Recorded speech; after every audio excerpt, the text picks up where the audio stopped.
आवाड़ और पडलकर के बीच हुई मारपीट का मामला अब तूल पकड़ता जा रहा है। हक्क भंग समिति की बैठक कल विधान भवन में होने वाली है।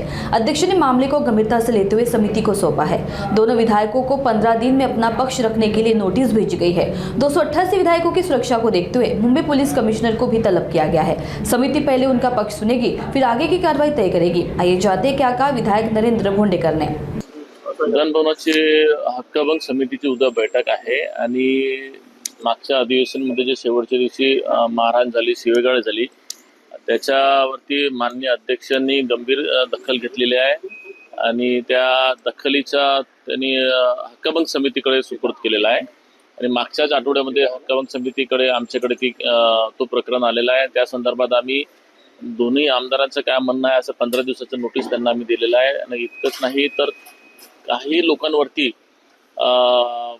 पोलीस स्टेशनवरती गुन्हे नोंदवण्यात आलेले आहे, तर त्यांच्या संदर्भात मुंबई पोलीस आयुक्तांनी, कारण हा प्रकरण विधानसभेशी संबंधित असल्यामुळे 288 आमदारांच्या सुरक्षेचा प्रश्न असल्यामुळे आम्ही मुंबई सीपींना पण बोलवलेलं आहे उद्या, की हे जे काही गुन्हेगार असतील त्या गुन्हेगारांची जे पार्श्वभूमी काय आहे, कारण काही लोकांवरती क्रिमिनल केसेस आहे असं आम्हाला माहिती पडतंय, तर त्या सगळ्या पार्श्वभूमी काही हेतूस पुरस्कार नव्हतं, हा सगळं काही मोठं घातपात नव्हतं, ह्या सगळ्या प्रकरणाची चौकशीसाठी कोणत्या स्टेजला आहे म्हणून आम्ही मुंबई आयुक्तांना पण बोलवलं आहे आणि त्या संबंधित DCP असतील किंवा विधान भवनाच्या मुख्य सुरक्षा कर्मचारी असतील, या सगळ्यांना आम्ही आढावासाठी बोलवलेलं होते। नाही, हे दोघांच्या आपसातला काहीतरी वाद होता आणि दोघांच्या कार्यकर्त्यांच्या आपसामध्ये वाद असल्यामुळे साधारण समिती दोघांना पहिले संधी देते का काय त्यांचं म्हणणं काय, कारण एखादा निष्कर्षावरती जायचं असेल तर दोघांचं मत ऐकून घेण्याचा समिती प्रयत्न करते आणि म्हणून एक फॉर्मॅलिटीज म्हणून ते समितीने पत्र दिलेलं आहे, नोटीस दिलेलं आहे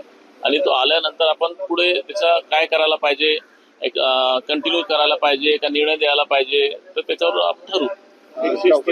समोर आमदारही उपस्थित राहतील का, आवाड असतील किंवा पडळकर? हो, नक्कीच। उद्याच्या मीटिंगमध्ये नाही राहणार, त्यांना दोन्ही आमदारांना 15 दिवसाचं नोटीस दिलेलं आहे आणि उद्याच्या बैठकीमध्ये मुंबई आयुक्त, DCP आणि मुख्य सुरक्षा रक्षक हे राहतील। कुठेतरी पुन्हा अशा पद्धतीचे प्रकरण घडू नये, शिस्त राहावी, त्यासाठी काय उपाययोजना या अनुषंगाने? नक्कीच आम्ही त्याच्यावरती विधानसभा हक्कभंग समिती जी आहे ही अतिशय गंभीर आहे, सगळे सदस्य गंभीर आहेत आणि पुढे असं प्रकरण घडू नये, इतकंच नाही तर अशा प्रकारचे कोणी क्रिमिनल्स आतमध्ये येऊ नये याच्या संदर्भात एक मोठा चांगला बंदोबस्त, एक चांगला नियोजन करण्याचा प्रयत्न आम्ही या समितीच्या माध्यमातून करणार।